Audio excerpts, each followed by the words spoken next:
history, but because of his father's history. Ikrimah ibn Abi Jahl.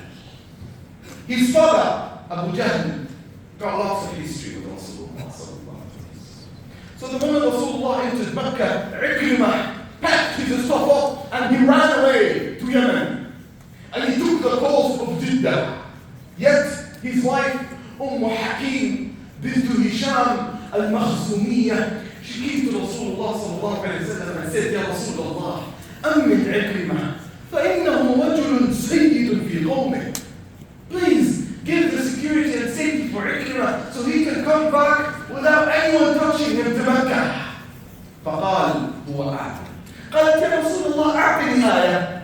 If I go and call him and tell him that Rasulullah will host you and will take you and is not going to touch you, he is not going to believe me. So give me something and I will go give him. Rasulullah takes off his immah, the black immah. He takes it off and he gives it to Hakim. Go and give it. Give it to whom? To the son of the worst enemy to Rasulullah. Ikrimah, Hakim goes to Ikrimah and calls him, Ya Ikrimah, Rasulullah. Rasulullah is giving you security. Come back to Mecca. No need to run away from Yemen. Just come back. He said, I don't believe you. This is the immah of Rasulullah. Take it. This is the sign. Ikrimah and his wife comes back to Rasulullah. As they are approaching the tent and about to enter Rasulullah sallallahu alayhi wa sallam's tent, Rasulullah is sitting with the Sahaba and he tells them, يدخل عليكم عكرمة الآن. عكرمة is entering the tent. فلا تسبوا أباه. فلا تسبوا أباه. فإن سب الميت يؤذي الحي ولا يصل إلى الميت. When Ikrimah comes in, don't you ever mention his father with anything bad. Please leave his father alone. Look at that gentleness. Look at that kindness. Insulting the dead doesn't harm the one who's dying, the one who's dead, but it does harm the one who's living. So leave his father alone. Ikrimah radiallahu anhu comes and he chats with Rasulullah sallallahu alayhi wa sallam. What is the message of Islam? إِلَا مَتَدْعُ يَا Muhammad. Rasulullah tells him the message of Islam. He accepts and he takes the shahada. But the question is, if the son of your enemy comes to you, wouldn't you at least take a little bit, just a drop of revenge? Tell him, hey, Ikrimah, where's your father? I don't see him around. Forgot his body in the battle of Badr when I took him down. When Abdullah ibn Mas'ud brought me his head. Huh? Where is he? But Rasulullah didn't do that at all. It's as if Ikrimah coming from the most pious man in the community of Mecca. Why? Because of the intelligence of a leader. Rasulullah when he deals with the corrupted elders in Mecca, he doesn't look at them, but he looks at the coming generation that will come after them. Rasulullah, when he reads, يُخْرِجُ الْحَيَّ مِنَ الْمَيِّتِ وَيُخْرِجُ الْمَيِّتَ مِنَ الْحَيِّ. Allahu Akbar. Allah is the one who brings the living from the dead and the dead from the living. And this is exactly what happened to Ikrimah. Not just Ikrimah. Many of the great Sahabas who came from the worst corrupted disbelievers.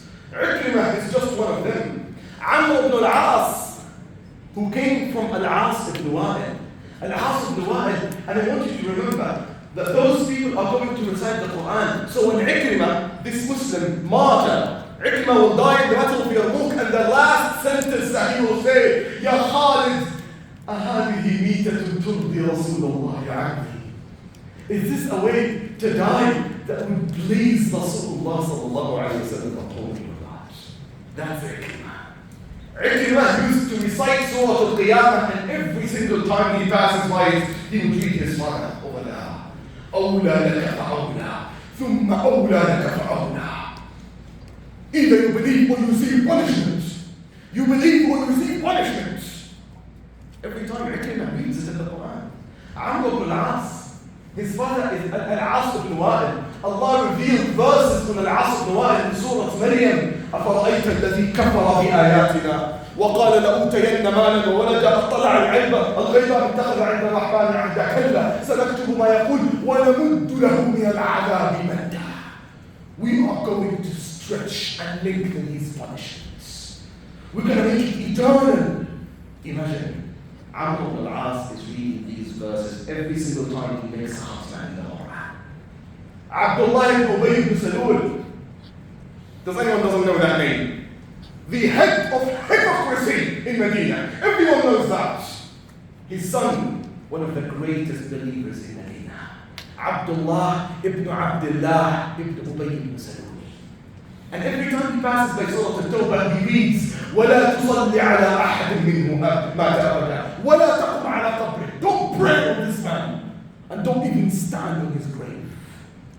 Yet Abdullah ibn Abdullah ibn Ubay ibn Salul reads it. Abu Lahab.